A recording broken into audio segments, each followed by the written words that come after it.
ఆదరించినటువంటి ప్రజలకు కూడా నేను సేవ చేసే అవకాశము మీ ఆయన ఆశీస్సులతోటి వచ్చింది అనేది కూడా గర్వపడతా ఉన్నా. దానికి మీ అందరి ఆశీస్సులు కూడా కావాలి. నేనేదో వచ్చినాననేది ఒకటే ప్రయోజనంలే, మీ అందరి యొక్క ఆశీస్సులు కూడా కావాలి.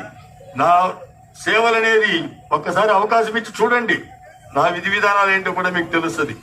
నేను కోరేది ఒకటే, అందరం బాగుండాలి, అందరిలో అల్లలో నేను కూడా ఒకటిగా ఉండాలనేదే నా ఆకాంక్ష. ప్రజాస్వామ్యంలో ప్రతి ఒక్కరూ సంతోషంగా ఉండాలి, ఉన్నవాడే కాకుండా లేని వాళ్ళని కూడా అప్లిఫ్ట్ ఇవ్వాలనేది నా భావన. ఒకటి ధైర్యంగా నేను మీ ముందు ఉంచుతున్నా, మీరు అవకాశం ఇవ్వండి. వచ్చే 5 సంవత్సరాలు మీ కుటుంబ సభ్యుడిగా, మీలో ఒకటిగా మీకు సేవ చేస్తేనే తప్ప మీ నెత్తిన సారీ చేయను.